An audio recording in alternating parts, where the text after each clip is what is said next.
Ал бисмилля, 4-ші модульдің 1-ші сабағы бұл бізде жеке шекара тақырыбы. Қай нәрсе үйретпеген, бала кезден ондай жеке шекара тақырыбын үйретпеген. Мысалға, бала кезде біздің әркімнің киімін әрқайсысы киіп кете беретін, бір үйде бірнеше бала болса, сіңліміздікін, әпкеміздікін киіп кете беретін едік.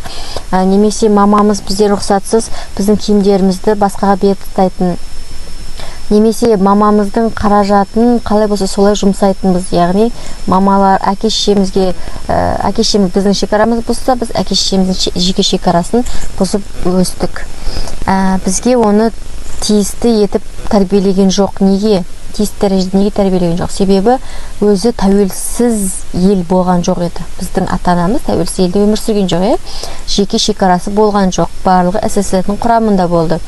Барлығы сол мемлекеттің, басқа мемлекеттің айтатын заңын, айтатын ережелерімен жүрді.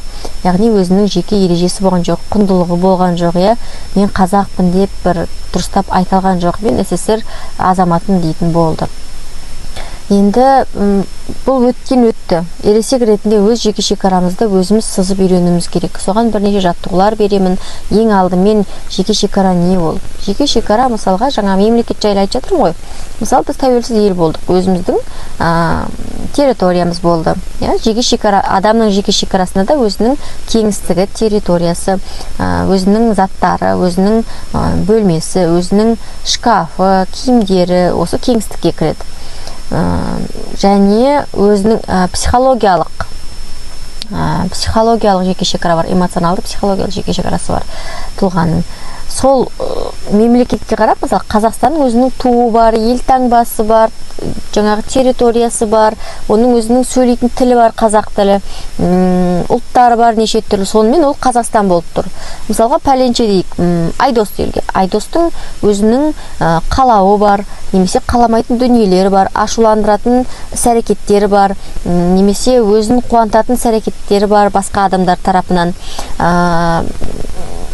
Жеке істері, хоббиі бар, өзінің құндылығы бар, ұстанымы бар. Осы Айдосты Айдос етіп көрсетіп тұр. Оның мінез құлқы, оның киіну стилі, оның тұрағылықты жері, оның өткен өмірі, опыттары, теориялары, практикалары барлығы Айдосты Айдос етіп көрсетіп тұр. Өзің жайлы айтып берші деген кезде, мен осындаймын, осынша жастамын, мен осындай істерді істегенмін, осындай мінезім бар, мына адаммен мынандай қарым-қатынас жасаймын, мына адаммен мынандай қарым-қатынас жасаймын, өзімнің мынандай ойым бар. Жеке шекараны өстіп қана білеміз біз. Жеке шекара материалдық, жаңағы кеңістік, территориялық, одан кейін финанстық, физикалық, эмоционалды, психологиялық болып бөлінеді. Кеңістікке жаңағы бағана басында айтып өткенде өзіміз бәрі кіреді. Сіздің рұқсатыңсыз біреу сіздің сумкаңыз қарай алмайды, біреу сіздің шкафыңыз келіп реттеп бермейді, немесе алып тастамайды. Менің ашуыма тиетін мынандай нәрсе бар да, өзім. Бұл менің екенін көрсететін дүние. Бұл менің шекарам. Түн ортасында жазған, немесе түн ортасында беймезгіл звондаған ұнамайды. Инстаграмнан аудио жіберген адамдардың қылықтары ұнамайды. Ол адамдар ұнамайды емес, сол адамның ісі ұнамайды. Сондай іс ұнамайды маған. Одан кейін жаңағы өзімнің шкафымдағы киімдерді ескі немесе жаңа деп бөліп, ескі деп санап, өздері ескі деп санап, оны лақтырып тастаған ұнамайды. Ол менімен болған, және қатты ашуланған. Және де мені балағаттау ұнамайды. Маған хиджабыма тиіскен ұнамайды. Жалпы ұнамайтын нәрселер осы шекараны білдіреді. Яғни ұнамайды. Болады десеңіз, онда шекараның ашық көрсетесіз. Мысалы, мынау маған болады. Менімен ашық жарқын сөйлерім бар менің. Ал сізде қандай ереже бар? Соны ойлап көріңіз. Психологиялық жеке шекара жайлы айтып жатырмын. Оған біздің өзіміздің өмір жайлы түсінігіміз, идеологиямыз, дініміз, құндылықтарымыз, самооценкамыз, арман мақсатымыз, жоспарларымыз, бір дүние жайлы өзіміздің жеке пікіріміз, эмоцияларымыз барлығы кіреді. Қорқынышымыз, мысалға, сіз бірдеңеден қорқып тұрсаңыз, қорықпа, осыдан да қорқасың ба, не қорықпа деп айтамаймын да мен.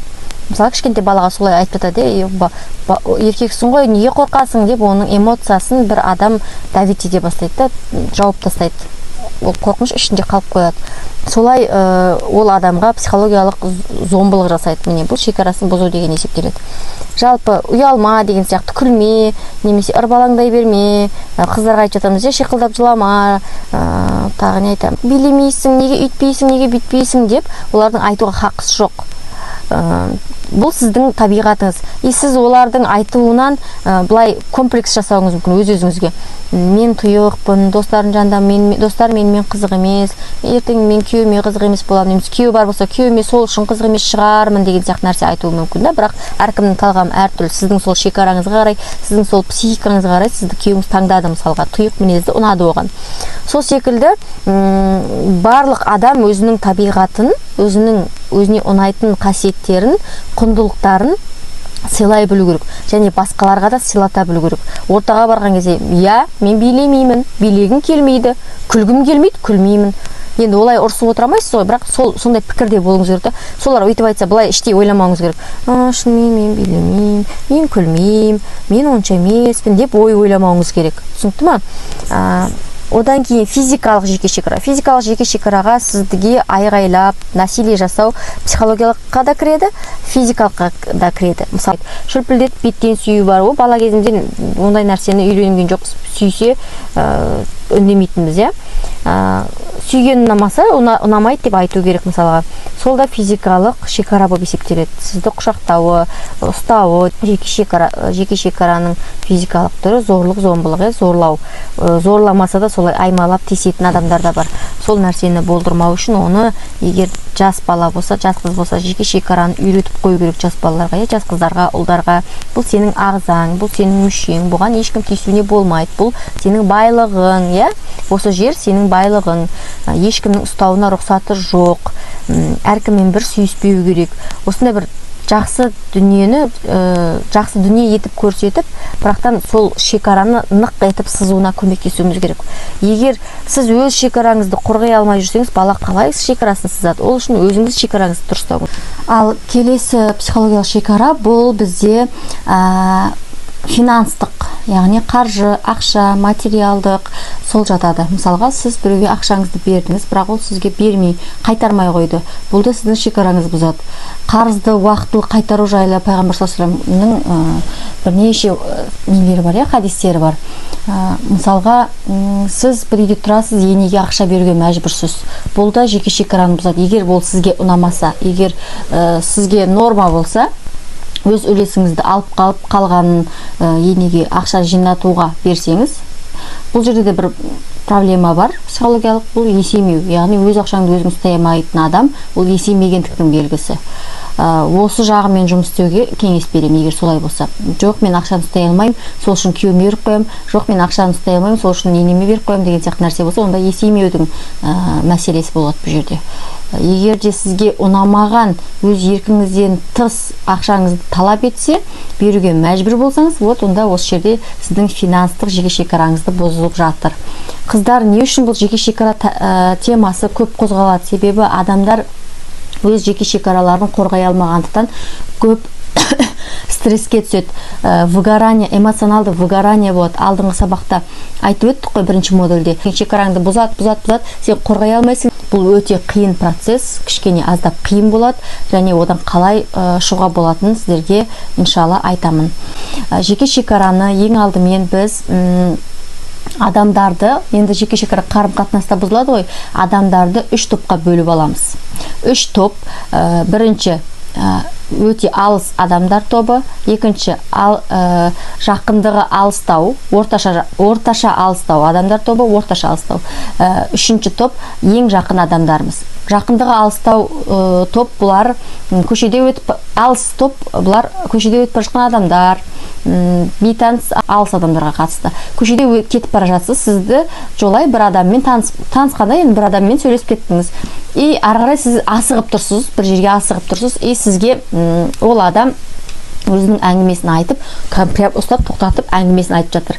Қара, осылай мынандай болды, или сен менің сетевой маркетингіме кірсе, мен осында MBA-де істеймін, MBA деген жақсы пайда табасың деп, сондай алыс адамдар сізге сондай рекламировать етеді. Немесе тыңдаңызшы, бір уақытыңызды бөліңізші, не уақытыңызды бөле алмай қалдыңыз ба деп көшеде бір рекламасын айтады, или там бір магазинге алып сүйреп сізді кіргізуге тырысады.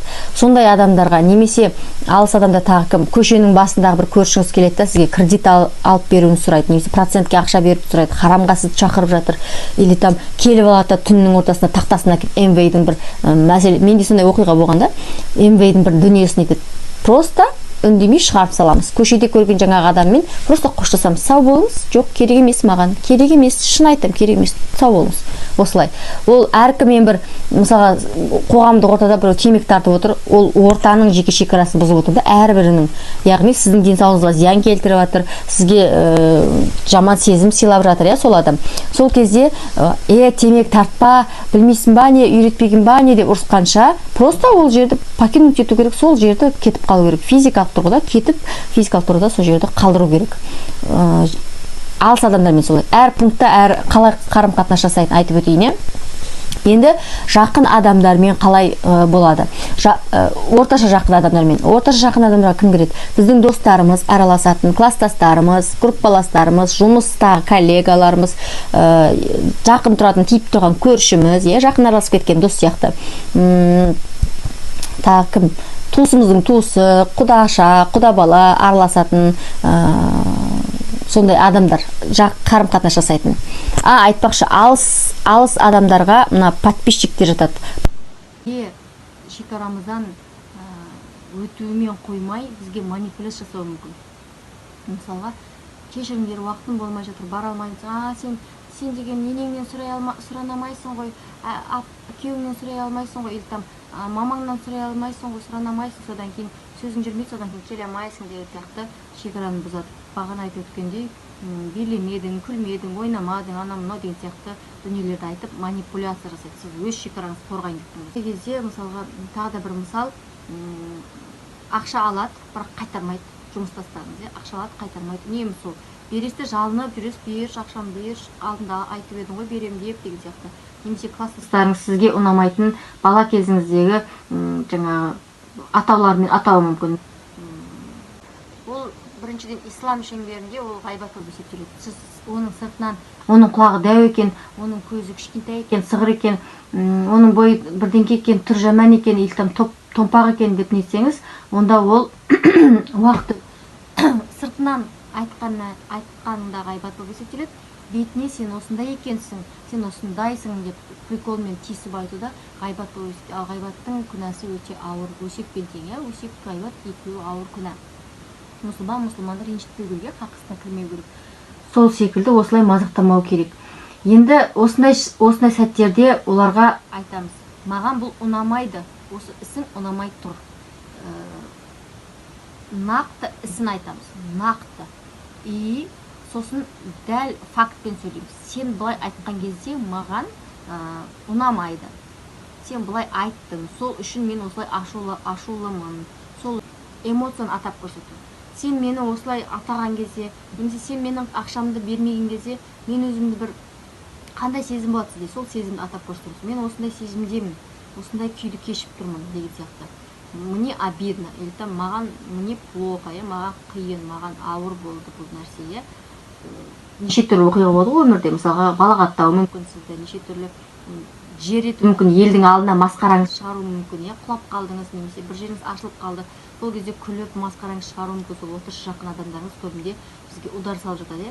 Ең жаман удар ол біздің ең жақын адамдарымыздың бізге тиісуі, психологиялық шекарамызды бұзуы, зардап беруі, зомбылық жасауы. Сізге қатты грубить етсе, мені бір таспен ұрғандай болды, мені бір үстіме су шашып жібергендей болды. Осындай сезімдер, сезіміңізді сол сөз соған теңестіре айтасыз. Маған қиын болды, не сезініп тұрғаныңызды айтасыз, мәселені айтасыз. Осы ісің маған ұнап тұрған жоқ мүлде. Сенің осы сөзің маған ұнап тұрған жоқ. Себебі ол маған қатысты айтылып тұр, ал маған ол сөз ұнамайды. Өтініш сенен келесте бұл нәрсені айтпа. көбінде жеке шекараны біз білдіретін эмоция бізде ол ашу, ыза, тыжыраю, тіпіжіраю деп, или там қатты ашулану, сондай ашуды, ызаны, жалпы сондай негативті эмоцияны жеке шекараны қорғау үшін қолданған кезде дұрыс сау түрде қолдану керек. Барып ұрып тастамау, барып айғайлап ұрып тастамау, оны өзінің шекарасын бұзып, оны одан әрімен жер қыламын деп боқтап тастамау, кәсіби саған көрсетемін, мен де сені жеңем деген сияқты. Оның орнына ашулану жаңағын қоймаса, мазақтауды, бастаңыз тиісуді қоймаса, или там жолай адамдар тиісуді қоймаса, жалпы араларыңыз шекараны бұза берсе, қайта-қайта сіз жаңағыды жай айттыңыз, әдемі айттыңыз, күнде жылдар бойы айттыңыз, сосын айту керек. Доғар енді, болды, жетеді. Не ол бір емес, екі емес. Шын айтам бар ғой, онда бұдан бұлай үйтіп, араласпай-ақ қойайық.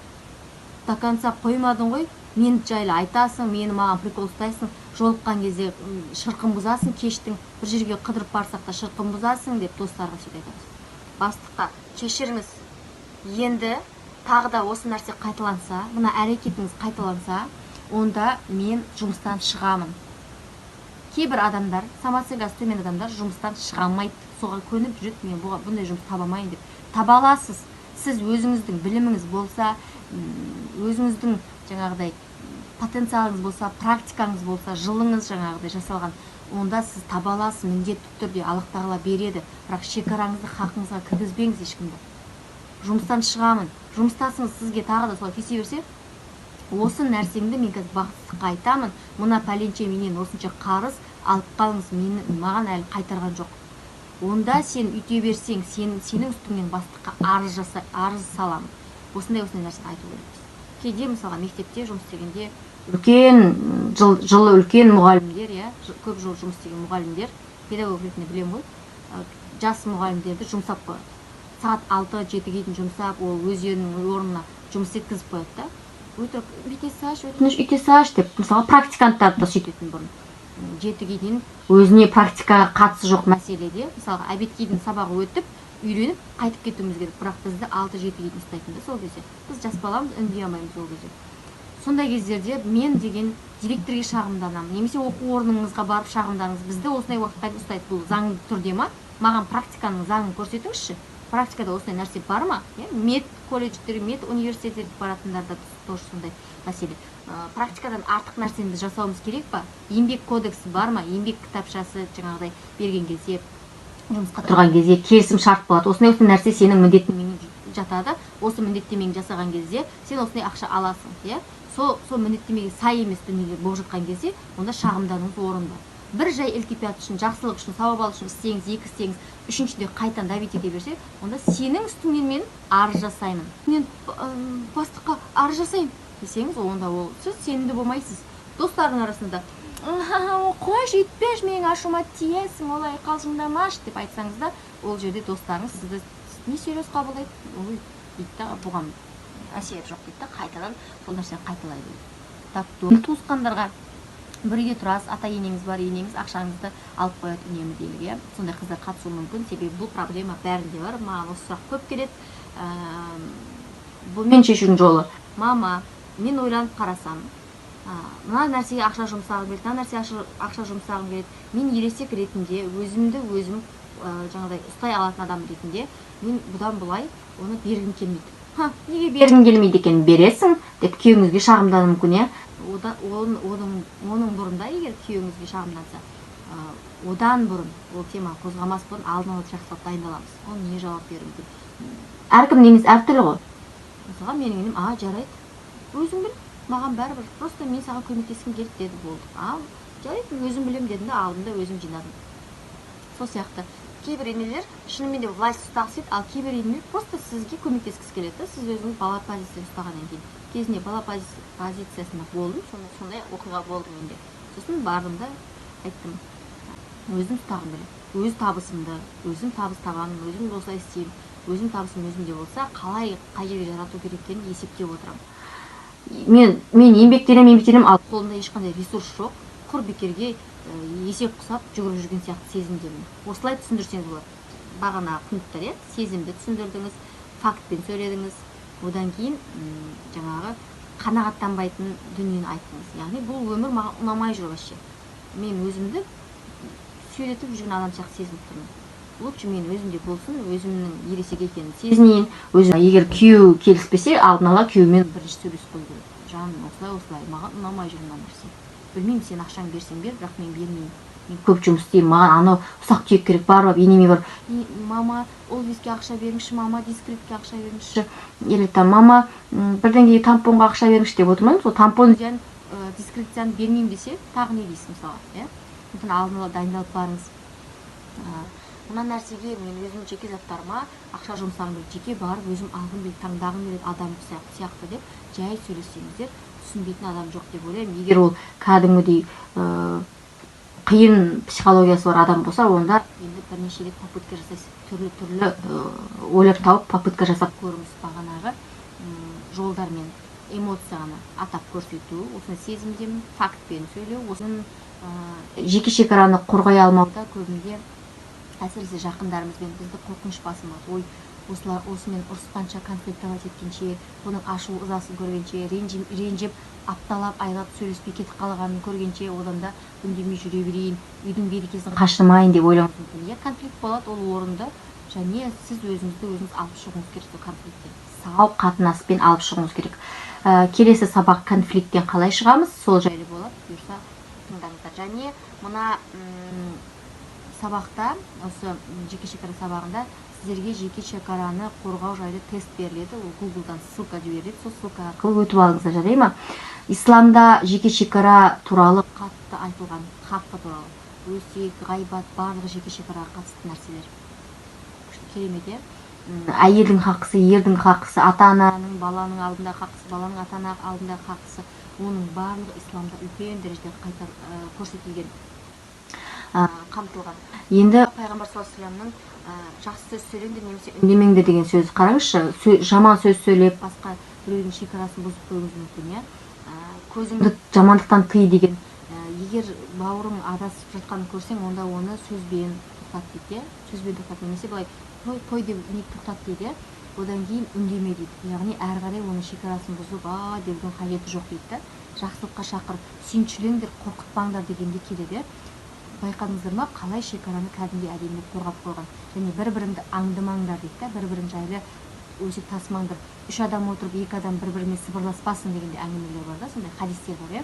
Вот көрдіңіздер ма, бір-бірінің хақысына кіріп кетпеудің үлкен несі, қағидасы исламда үлкен болып қамтылған.